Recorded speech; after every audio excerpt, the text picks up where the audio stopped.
Hello everybody, how's it going? My name is InkEyes. Welcome back to InkEyes Plays Pyre.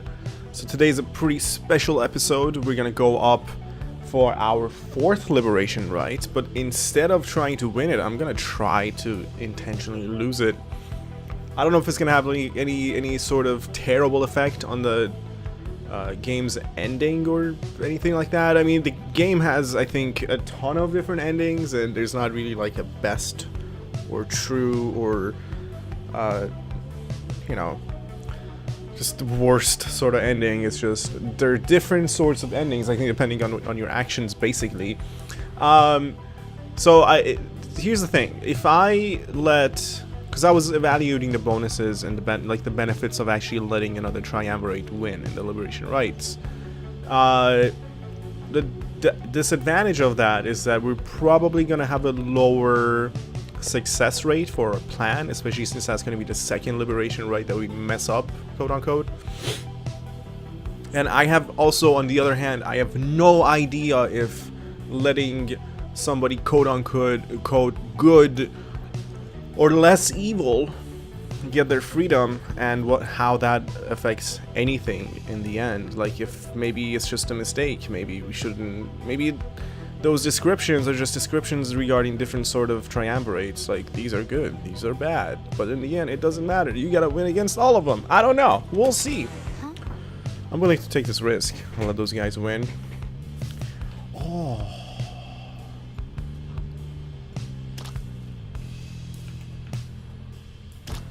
yeah, nice. Okay, is there anything else I can pick? No, right?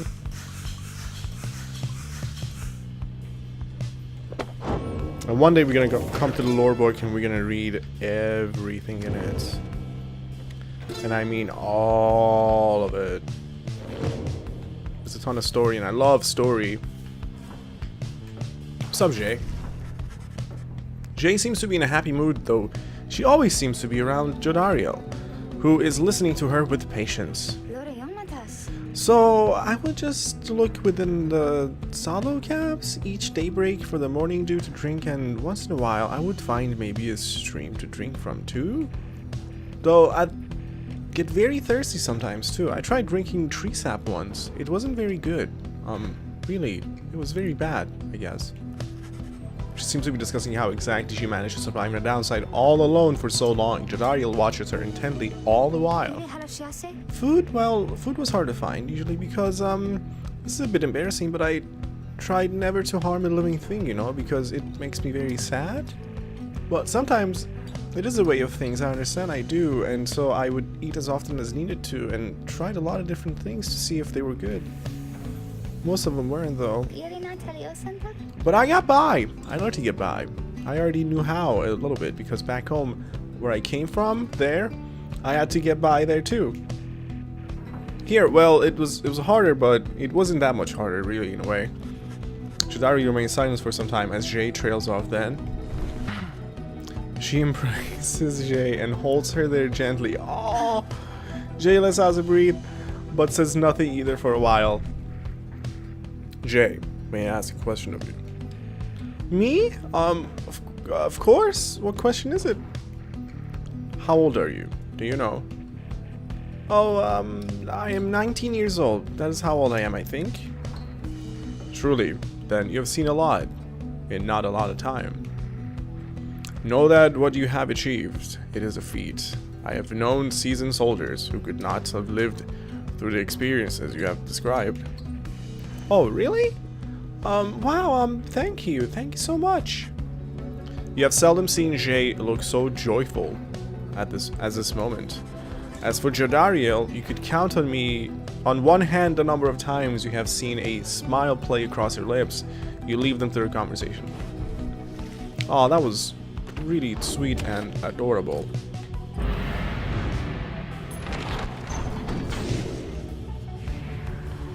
Just looking for stuff. We can take other things that can provide occasional harvest, like the mushrooms and whatnot. Even that little bit of money helps out. There are really awesome yet expensive trinkets and talismans that I would like to get. And we're going all the way to the fall of Solium.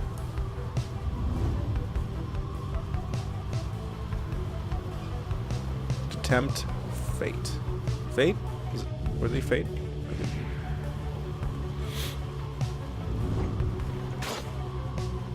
Oh, I killed an imp. What a bad one, though.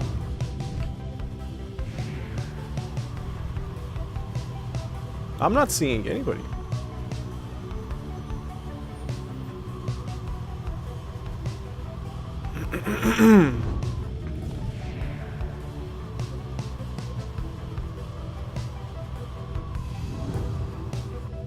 Or really anything to interact with.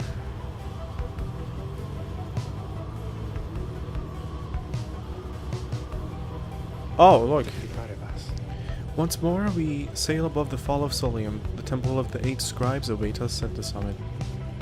None have seen the temple, save for those worthy to conduct the rites there, and myself and my counterpart Celeste. You may then wonder whence it came. The cycle of the rites has turned since the beginning of this age. Over its course, whilst waiting for the cycle's turn, some exiles thus pay tribute to the scribes. I think the scribes may not have wanted such extravagance or the carved effigies to them along the way, yet it is for triumvirates to decide how best to honor the rites. They chose to honor them as you see here. Now you remember this, of course. Whether you even wish to do so, that is yours to decide. The scribes would not want otherwise.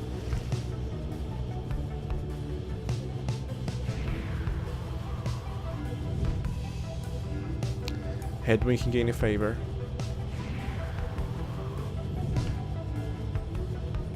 Wolfred should gain favor from the scribes.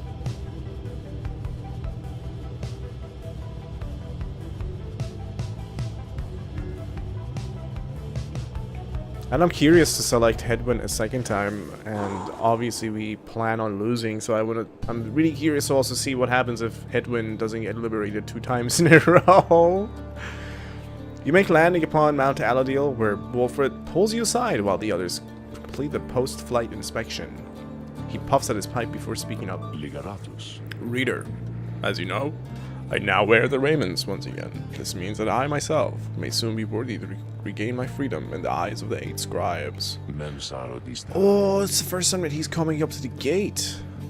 Now he's gonna, like, speak of his intentions and, like, all of that. Know, however, that it is not my wish to go just yet. It is true I could be of some benefit to our plan back in the Commonwealth, but I feel my place is here for the time being. Perhaps once the Nightwings are on a surer footing in their path, my time shall come. Those are my feelings on the matter, and I wanted you to know. I shall, of course, defer to you. Our path is not to contradict the reader's will. Anyway, I trust that all of us, yourself included, shall find our freedom. If not soon, then by when all of this is over.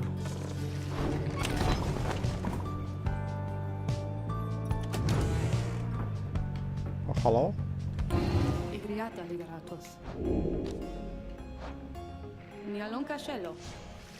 Nialunga for more. Seek the Nomad Scribe's favor. Having completed the post-flight inspection, you and Hedwig visit the monument of Golgothanin, here in Emperor's Fall. It can't be possible, can it? That the rites are drawing to an end? I promised everyone that we would all go be free together. Please, I shouldn't have made a promise that I couldn't keep. I know that now, but please don't make me break that promise. Soon he is finished paying his respects. You return to the wagon in silence, feeling as though Gol has shown you favor. You soon shall ascend the mountain, though there is time now to pursue your vocations. I accept the blessing. And the vocation shall be studying in private for the last thing remaining, which is an upgraded glory. Remain intent on further study of the Book of Rites, and find a place where you can concentrate upon it. Through greater understanding comes the reader's influence. Glory. The book seems to push back against you. Your sense of its hidden meaning crumbles under the layers of contradiction of missing details, and yet you feel a thorough knowledge of it now. It is more artifact than book. Its power almost solely rests with the reader, who makes time to form a certain meaning from the many passages unwritten.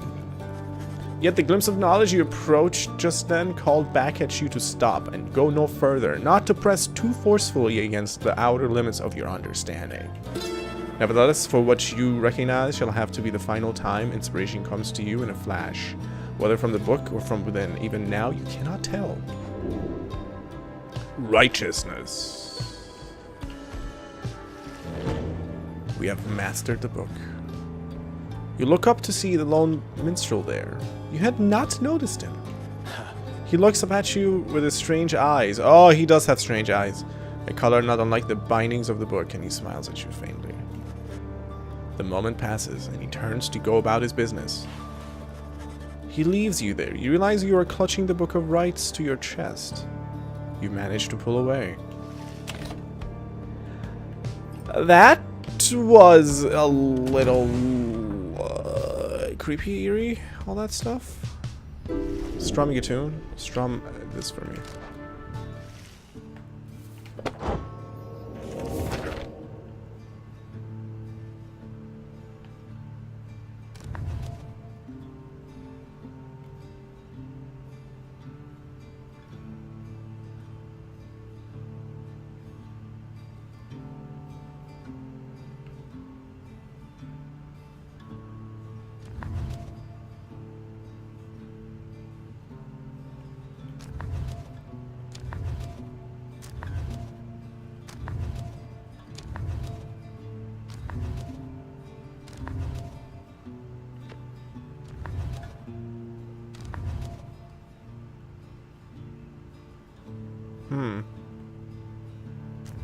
I'm looking for the minstrel.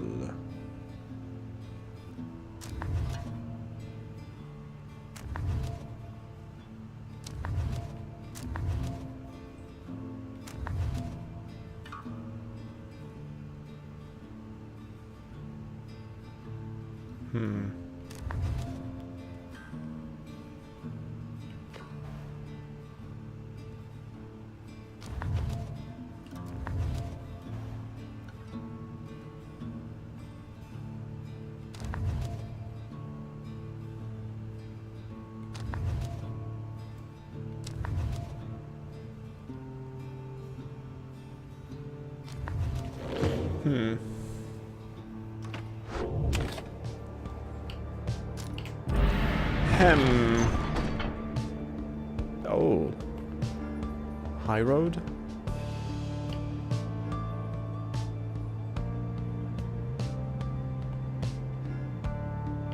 I mean, the thing is that it doesn't really matter because we intend on losing.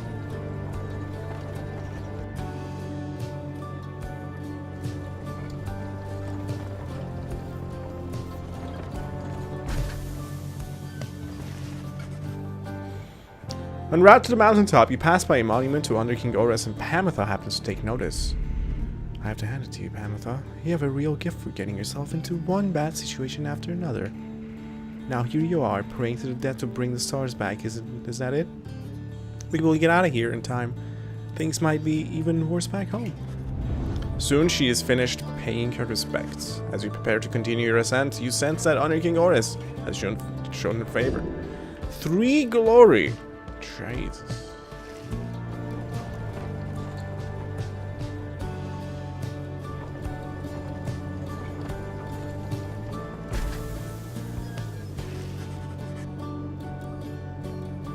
You and your fellow exiles gather at the foot of Scribe's Gate, before an archway carved of stone where stands the Gate Guardian.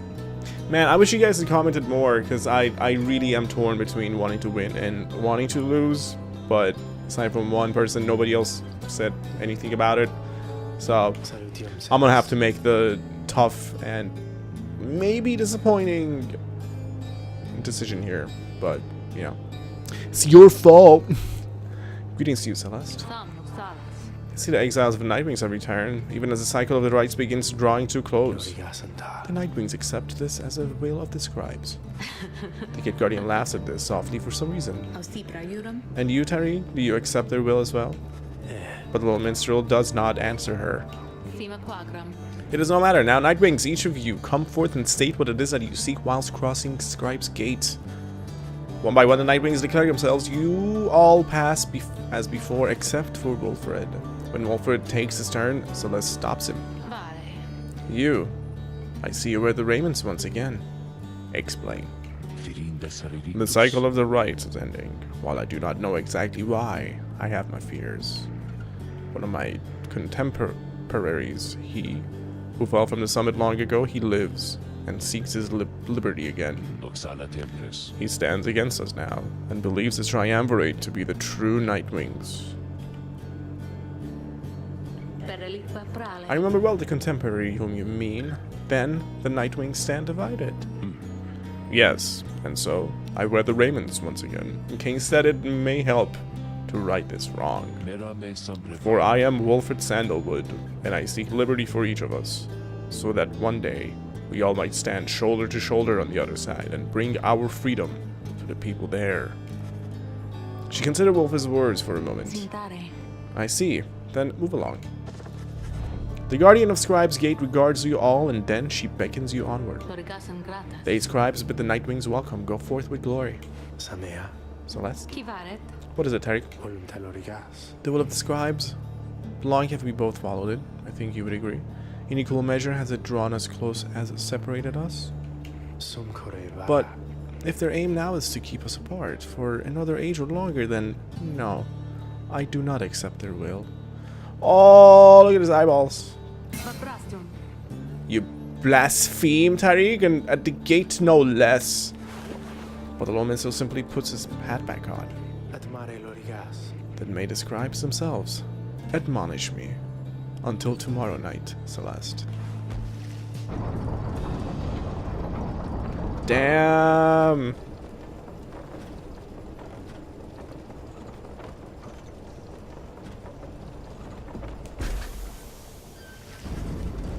Damn! Having reached the peak of Mount Aladil again, you see the vastness of downside all around you. It leaves you deep in thought regarding which of your companions ought to go free this night, as Sir Gilman did the last time.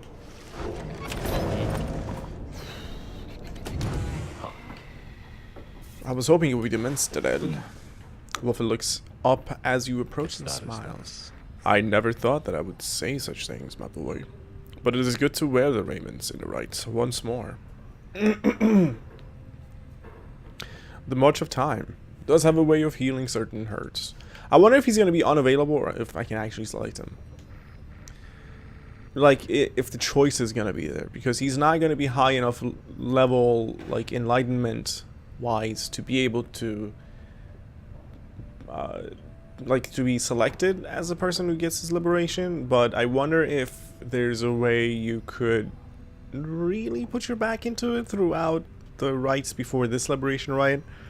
And before he says to you, like, don't let me go, if you could, like, power level him and then make him, like, select him as one of the dudes to free and then maybe change everything.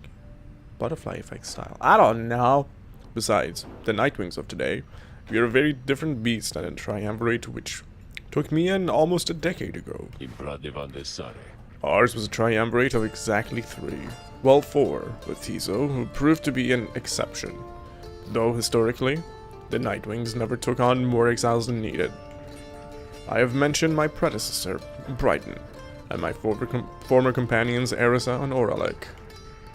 Perhaps naively, I had hoped my time with them would not be relevant directly to what we now attempt.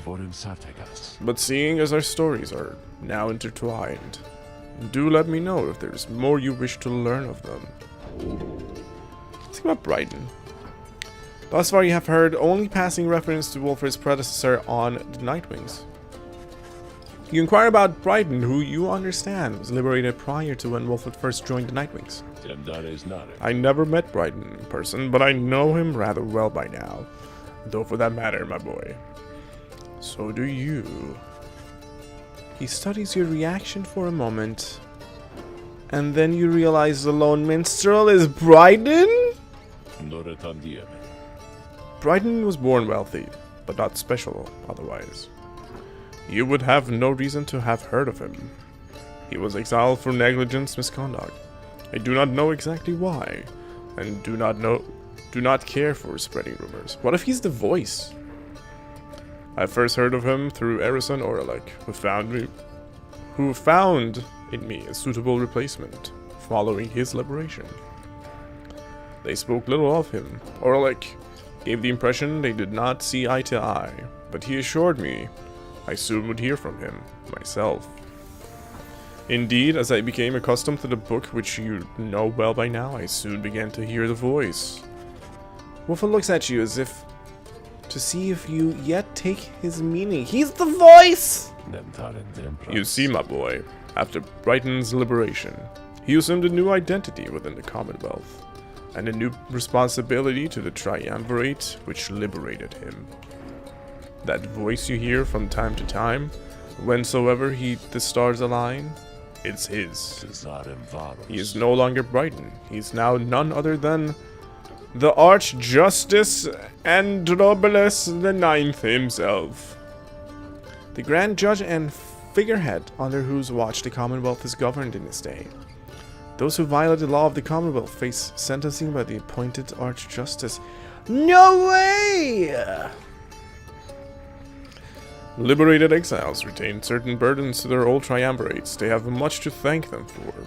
Not just their freedom, but their exalted status in the Commonwealth.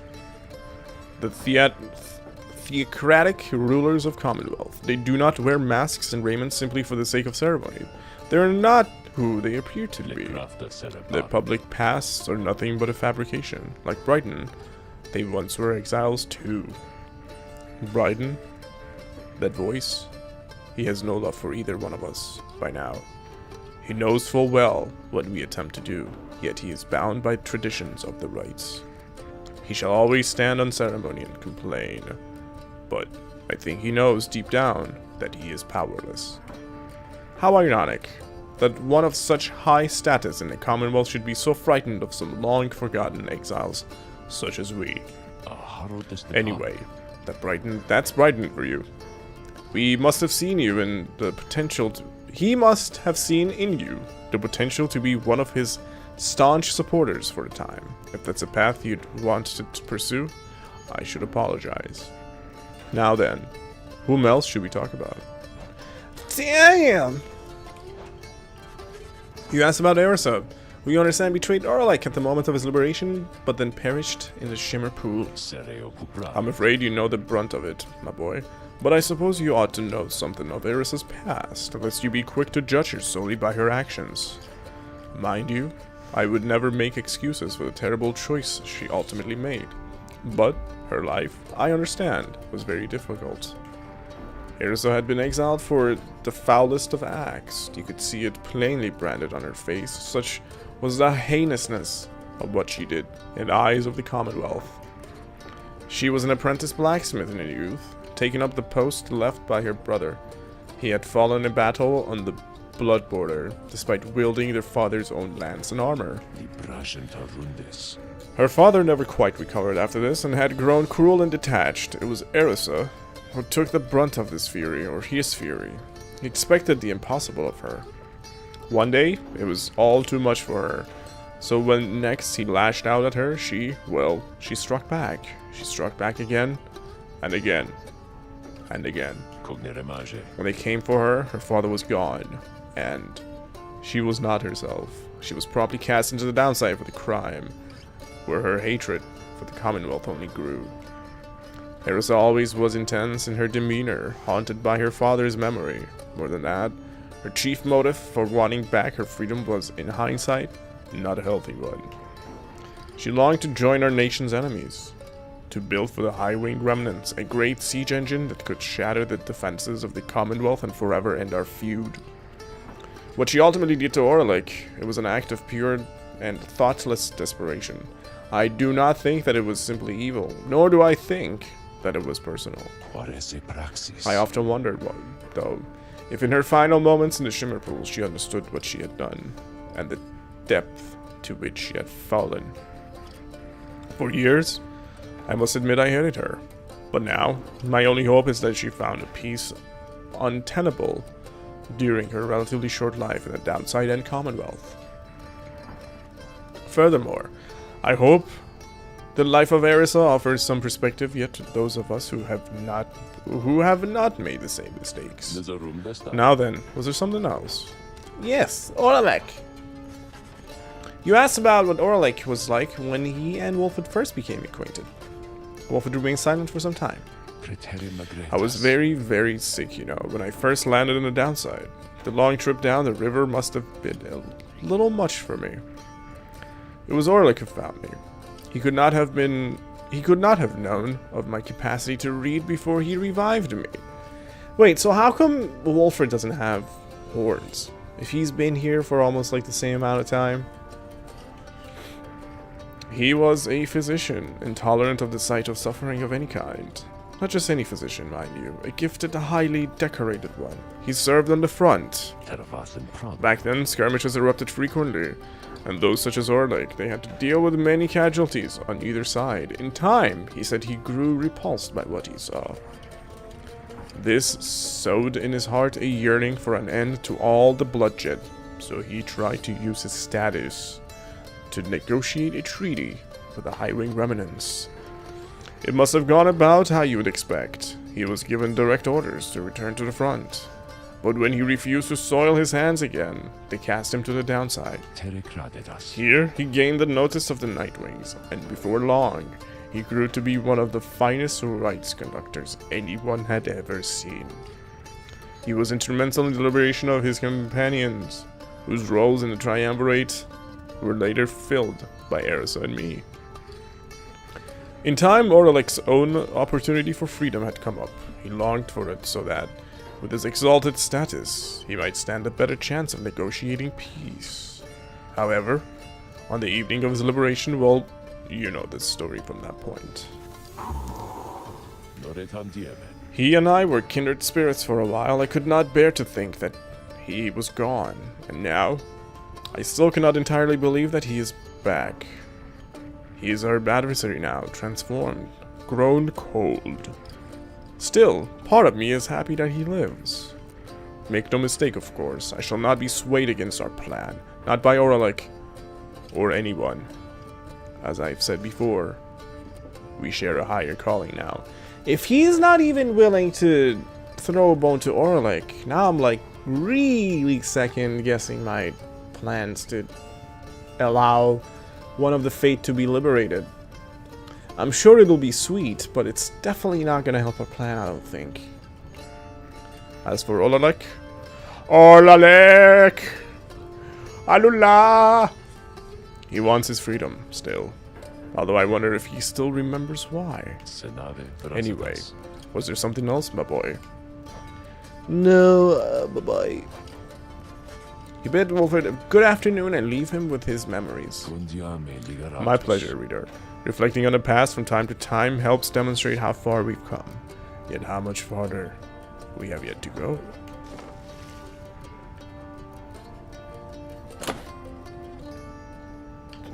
Fate, what am I supposed to do with you?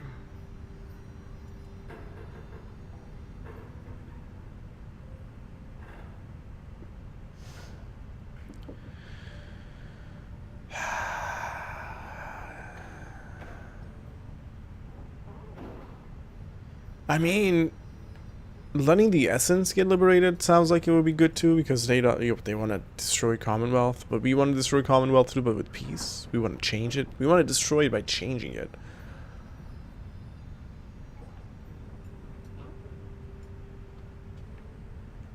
I wish I could get more info about them.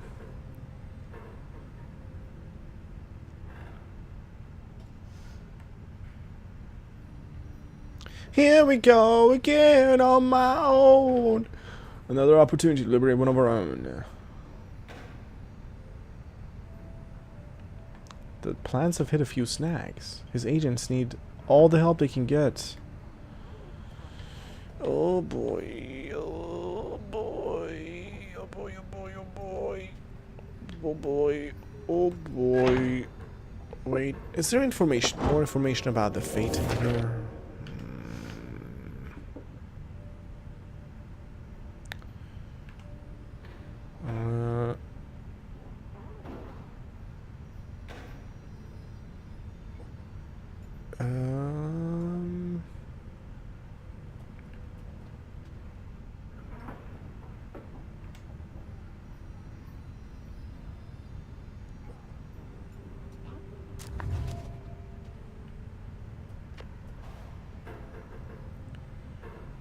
Da-da-da-da-da.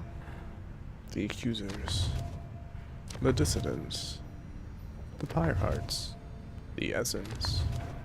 The chastity. The thunders. The nightwings. The beyonders. Where are the fate? Oh, God.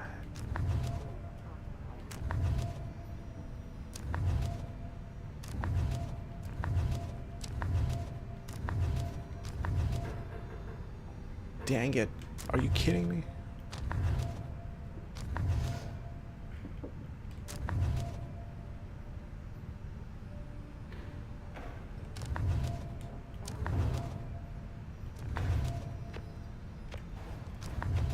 Oh, this is... I don't like this. There's no info here either. No. Wait. I see it on the side. The fate.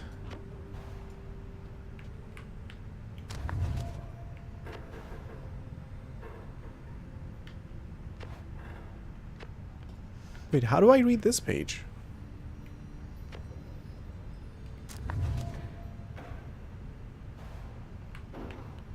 How do I scroll down? This just flips it. No. I need this side to be readable. How do I... No. No.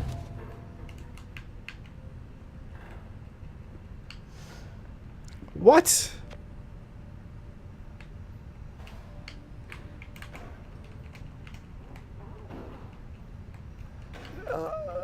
I'm pressing like every single button, including the D-pad and the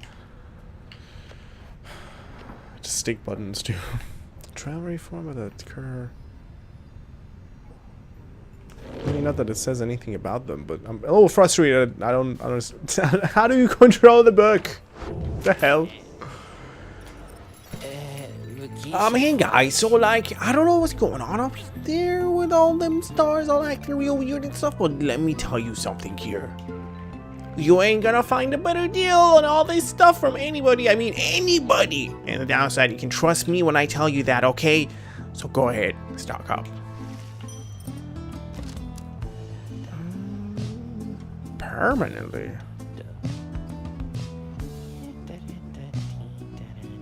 It's a consumable item. How much? $1 million? 79?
Wait, I don't understand this.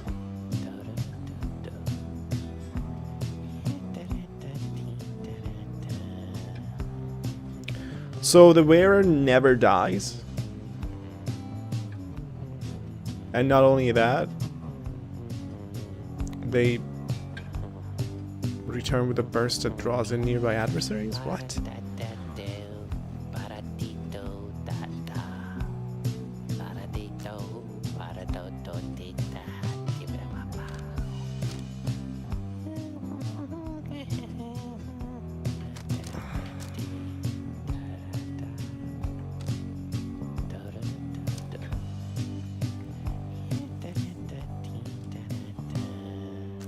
I mean, I'm interested in this. Hey? You're welcome. I'm done. You will like those. That's how you get a repeat customer there, Dad. You give them a deal. Okay. Before I start the write, give me 1 second. Okay. So, I went and I made myself a cup of coffee. And I did some research. Nothing spoilery. I just did some research. And I looked at the achievements and everything. And after considering everything, I don't think I'm going to let the Fate go. I think I'm going to try to beat them. And the reason for that is because, hear me out. One, I want to make sure that my success rate is high. And the only guaranteed way that I know of that happening is if I liberate someone from my own triumvirates. Two, there's an achievement called Mercy for suffering a defeat and letting another adversary go free in the liberation rite. That's already happened. Not that I'm like trying to achievement hunt, but if that's something that were to happen once, has already happened. Three is that we are still, no matter if we let the Fate win or lose, we're still gonna get to see the liberation rite conversations and updates and all that stuff, the fun stuff, the story stuff. But what we're not gonna see, and what I'm not sure of, is, of course, we're not gonna get to see how they react and what they're gonna say about winning the rights and getting liberated. And the second point regarding that side of everything, all that matters, is that we had received update from the messenger imp regarding the Crone box going free. And you remember how they're like, oh, they haven't really done anything directly, but they're like going into hiding, and you know, they might come out and do something terrible. So it may be terrible triumvirates getting their freedom will lead to less high success rate chance, whatever. And if we let the Fate win, maybe we'll get updates from the messenger imps regarding how much good they're doing maybe on the other side and helping us out. But I don't know. I don't know any of these things. And yeah, I want to liberate my own. I want to make sure that happens.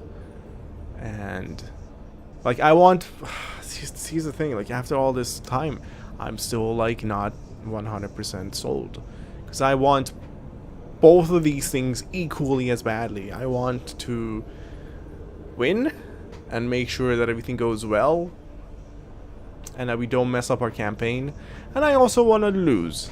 And I want to see what the Fate will have to say, and what the Fate will do in the future, and how Headwind will react when I select him for a second time and then not grant him his freedom.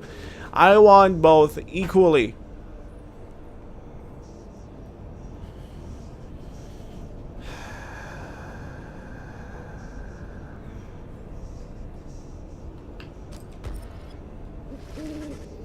Once more, you have gained the fall of Solium, where one among you may go free.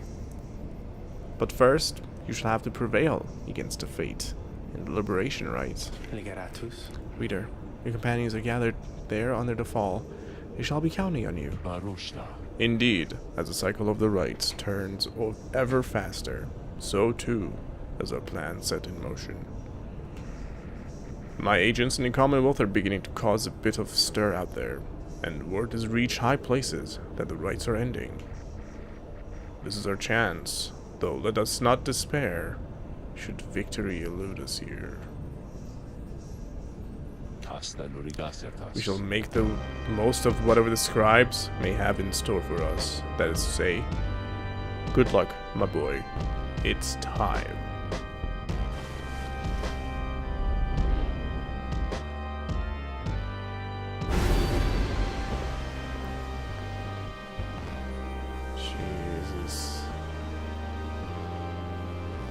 Dullness the locket. Your adversary's Pyre shall recover up to +5 each time they douse my Pyre.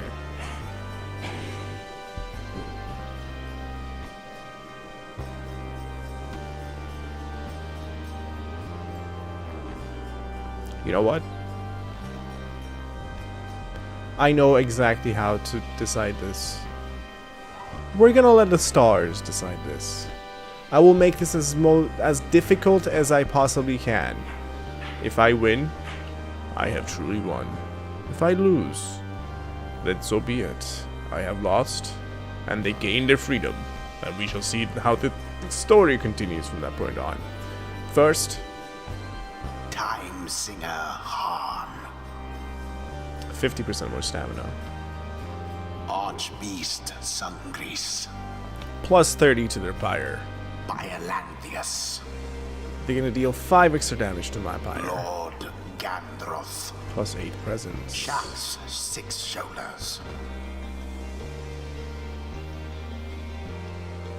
Adversaries all shall return from banishment when they're all banished. Unfathomed Plurness, Plus 8 quickness. Islak Astral Ball, A lot more cunning and quick to react. Silvius Horse-Headed, They're not gonna get banished when they dunk. Limbless Erzek, Plus 8 hope. Endrigar the Widow, I'm gonna have less 30 less thanks. And dullness. 47% enlightenment if this happens though.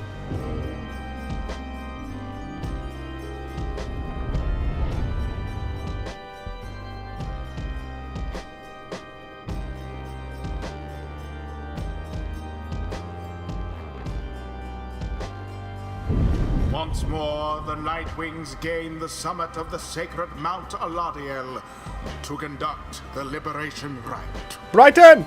even as the stars themselves abandon you. Make good upon these final opportunities, reader. This glorious age-old tradition coming to an end upon your watch. I trust the fate your adversaries shall not throw away this chance. Choose now who may go free, should they unfortunately fail. The pious burn in each of the triumvirates is present and prepared. I concur. Do you, minstrel? I concur. The pious burn in each of the triumvirates is present and prepared. Then, anointed one of the fate, come forth now and declare yourself, and pay any respects you have unto your adversaries, the Nightwings. The bent old Kurt Dalbert steps forward and struggles for a moment with his mask. I don't remember his voice. Greetings, good heralds. I am called Dalbert Oldhard. It is the greatest honor of my years to stand upon this sacred site. I am old, upon which the 8 scribes first anointed these glorious proceedings. Nightwings, we are honored to be in presence once more. Father, they are our adversaries, not our hosts. We need not to be so gentle with them. They shall do their utmost to keep you from your freedom. Dalbert, your son speaks out. As he speaks out of turn, control him! And my sincerest apologies for his unnecessary outburst. Almer, please, we have worked toward this opportunity, and we must make the most of it. My son and I stand ready to begin.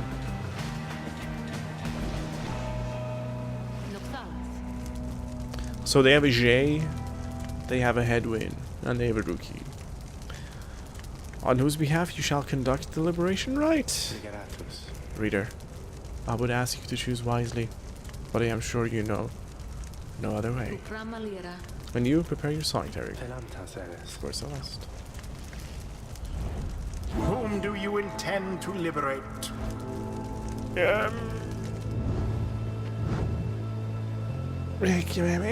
While the Bearer's Pyre has less flame than the adversaries, bearers deal bonus damage. Double jump, going faster, 50% chance to return after 1 second if he's dead. Okay. So he has triple jump. And he's hella fast at coming back and running about.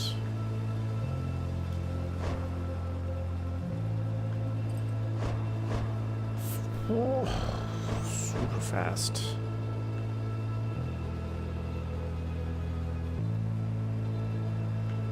Wait, what? While grasping the orb, he sprints and jumps without using stamina?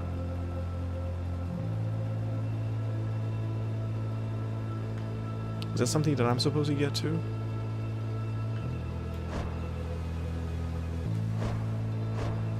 Take your mask off. Enya.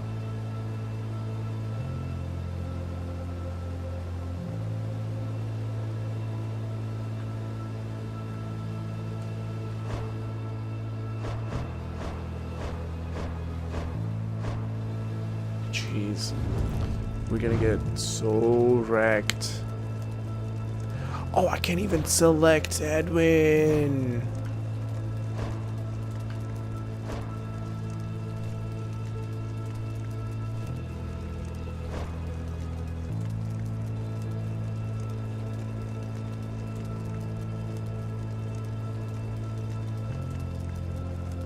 Oh man.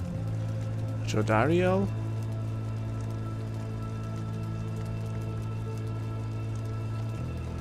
If it's not gonna be Headwind, it's gonna have to be Jodariel. Jody?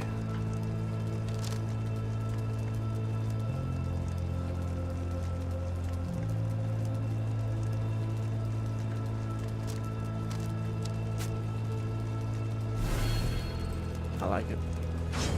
Jodariel. If that is your wish. Who shall stand with her? Well, I definitely want to see Jay's like interaction with Almer. Jay. Me? Of course. I'll do my best. This is important. Yeah, you guys just had a heart-to-heart conversation too, so don't F it up.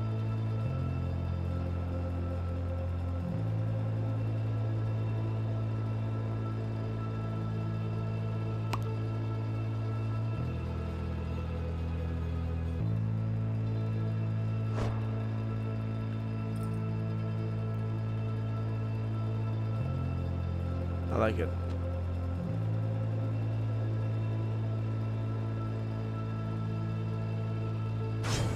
Volfred. Let us prevail on this night for you, Jodariel, and for the good of our ailing nation. It is done. We give thanks to have this opportunity to face you, O Nightwings. Now let us strive to our fullest capacity, with honor and with grace. Save your strength for the bright father, and for the voyage home. Let this be our final battle against them.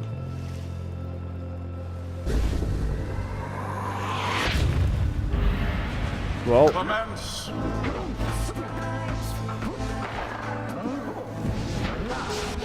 oh Jesus.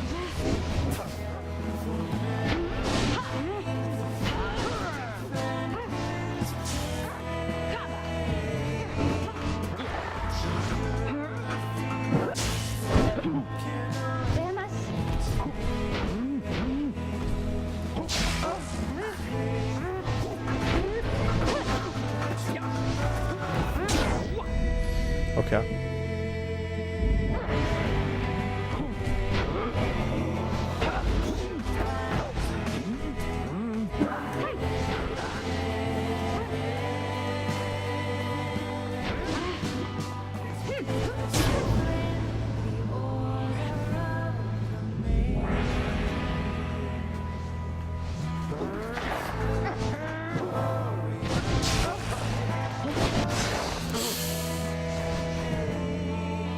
Crap.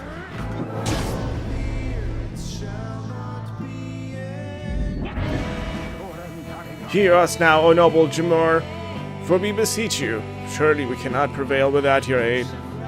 If ever you have heard my prayers, I beg of you, please smile upon us now. Whether from his prayer to the scribes or simply from Dalbert's resolve, something comes over your fellow exiles here. If they are banished now, they shall not soon return.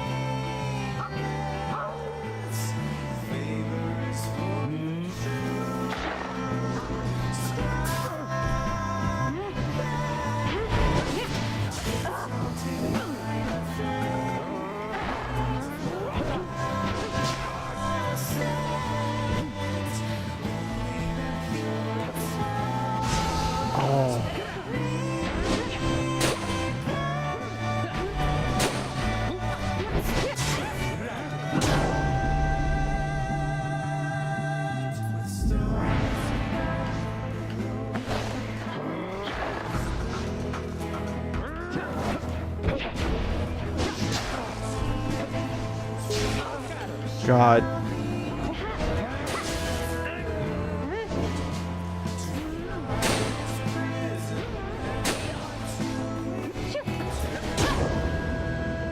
They are very aggressive.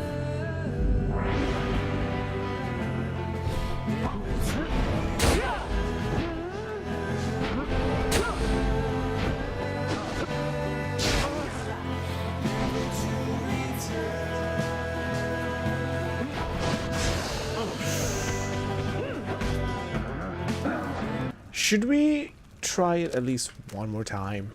One more time, maybe.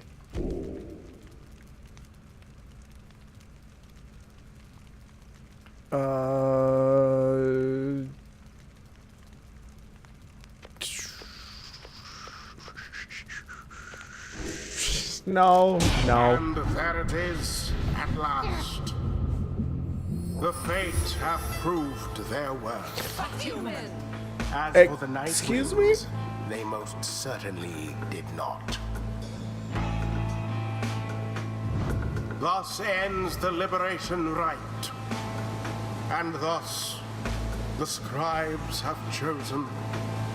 The exile appointed by the Fate shall be free, absolved of all misdeeds, return to glory in the Commonwealth. His adversary and all others shall remain to carry out their rightful sentences.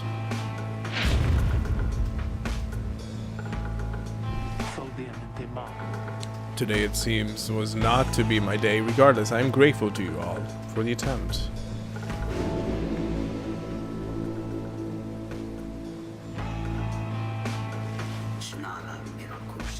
So it is then that the scribes have smiled upon us at last. Come, Almer, my son. Let us be together as a family in this world one last time. Oh, Father, at long last. Aww. But what about Jay? And Albert? See, he's an honorable old cur. Honorable. Utters something and touches Almer on his forehead. The prayer of anointment.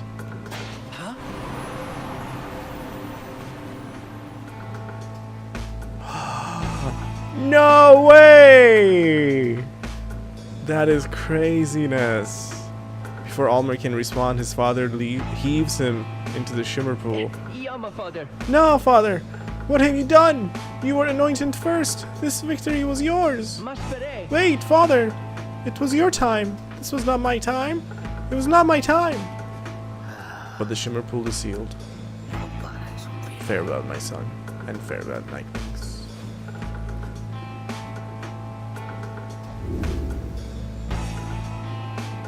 Almer is set to return to the Commonwealth and leave the downside forever.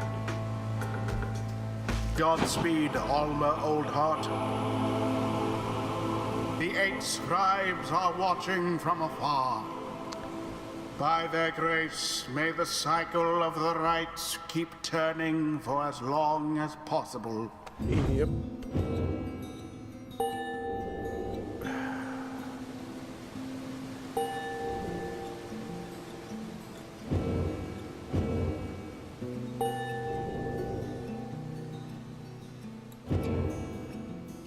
The 8 scribes gave their freedom so that we may yet have ours. I knew you could do it, Almer. I just knew you could do it. I think I always knew, except this is not what anybody wanted. Except the scribes. They must have wanted it this way. They must have wanted it this way because if not, why else would it have happened? Why else? Why else? Why else? Oh. She's, I think, maybe sad that he's gone.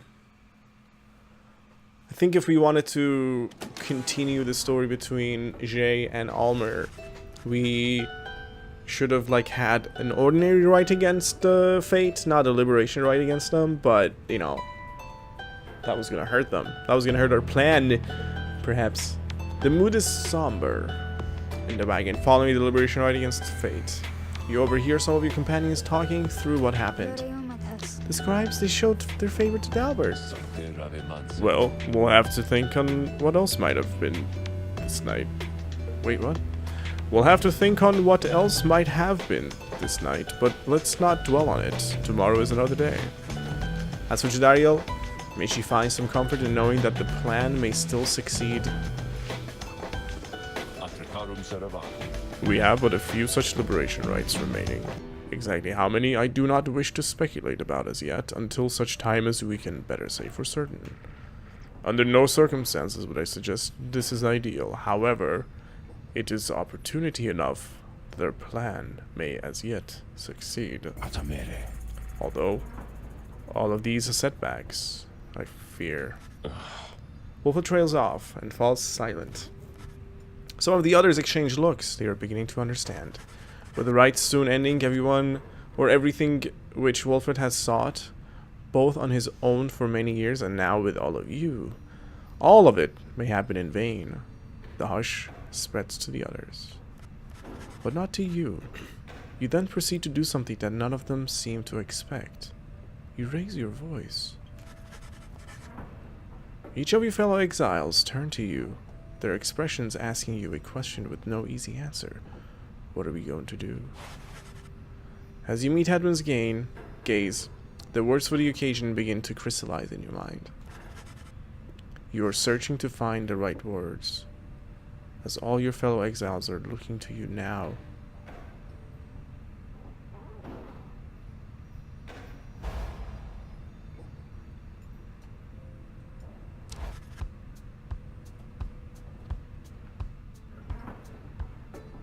You tell them that you have all stood together, time after time, throughout this quest.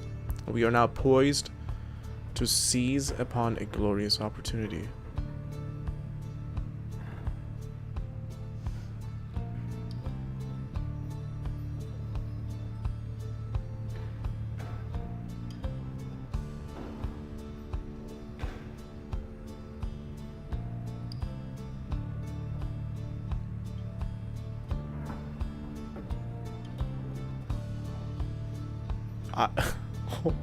What? So I can... You tell them that you are not going to mince words with anyone here, because by now each of you knows each other well.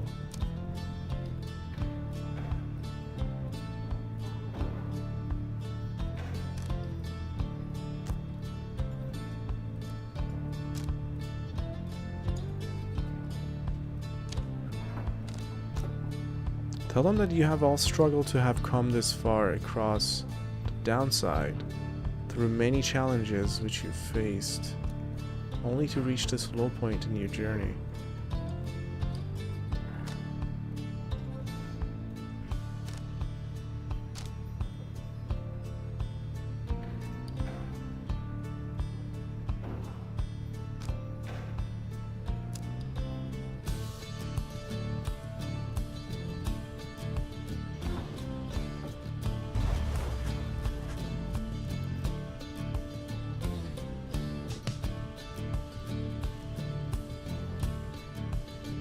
Oh man, this is going to be a long speech. Your path to freedom still is laid bare before you all. True freedom is not wanting for you. True freedom is not waiting for you in the Commonwealth. None of you pursue this quest with any guarantees. It's clear now that not all of you are going to return.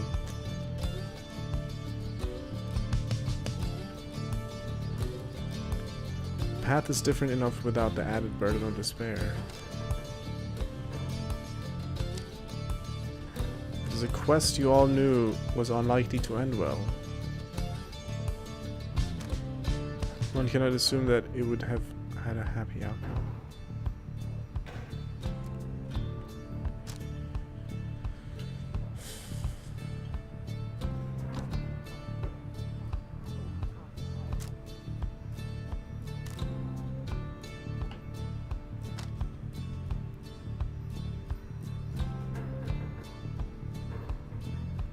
Yeah. Meanwhile, the stars themselves are shining on for you. All of what transpired cannot be mere chance. You all now have a divine duty to uphold. The Commonwealth is already in upheaval.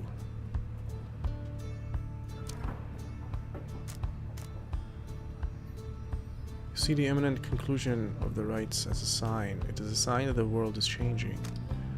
The disappearance of stars above can be no accident.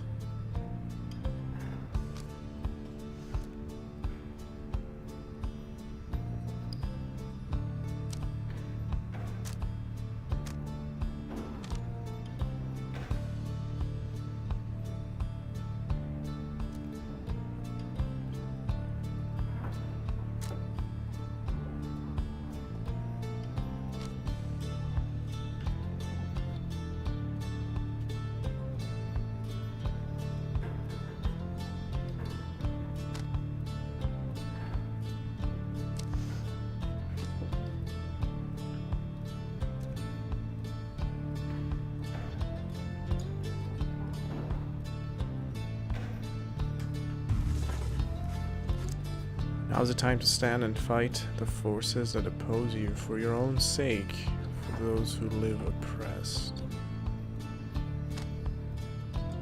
You now have this opportunity to live with purpose.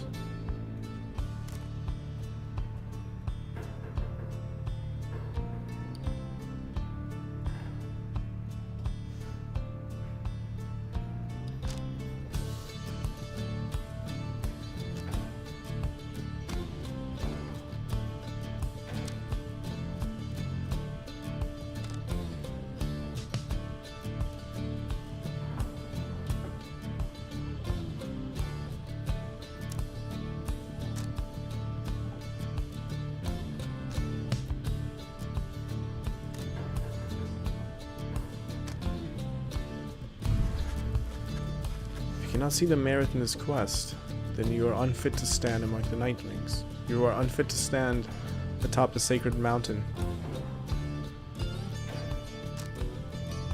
When you look at it that way, which side of the world you end up is up to you.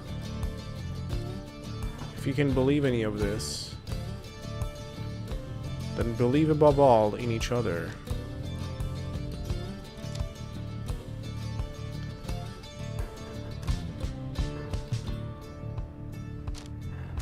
Trust that you may yet prevail together. After a brief period of reflection, you share the last sentiment with the group. Let us stand together now and always.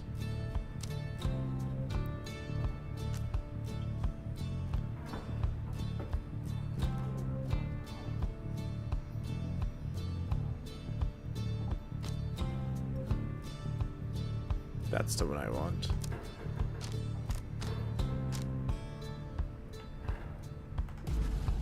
Thus, do you remain together with your thoughts.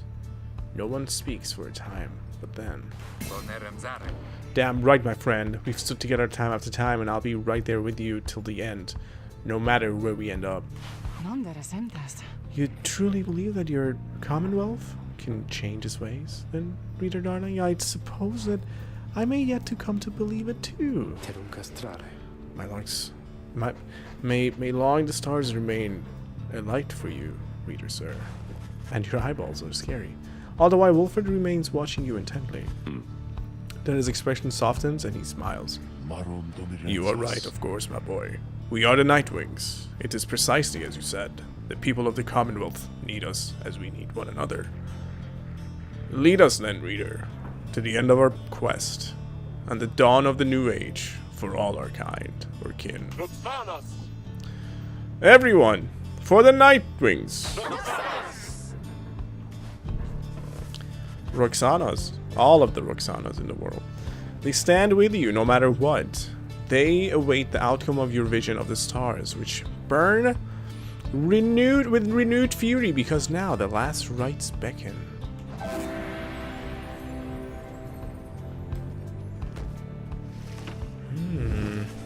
Stars above now burn with what appears a desperate fury.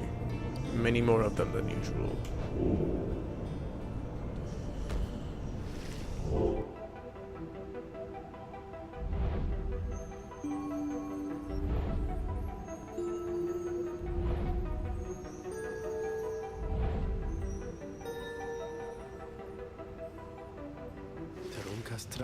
The stars of the 8 scribes, they shine together, now as one.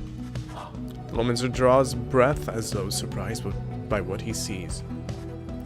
He backs away and averts his eyes. This is another sign the rites are soon to cease. Few chances yet remain to confront the adversaries you have met during your journey. What, that these stars like came out?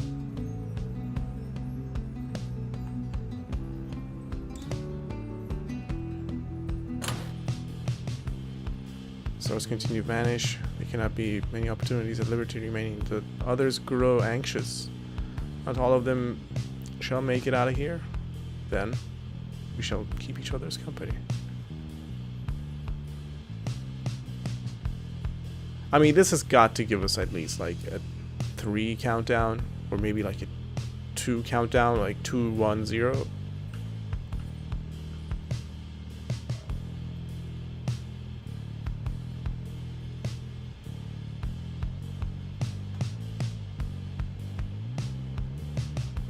We'll see about this. Interesting. Who do we have? Trieste. Heilmer.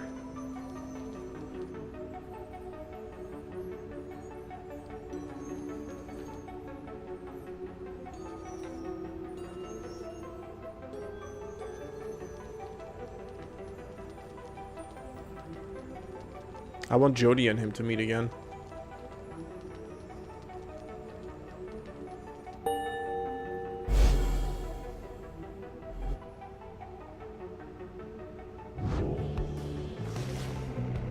The triumvirate you shall confront this time around shall be the Tempers, led by the demon called Ignarius.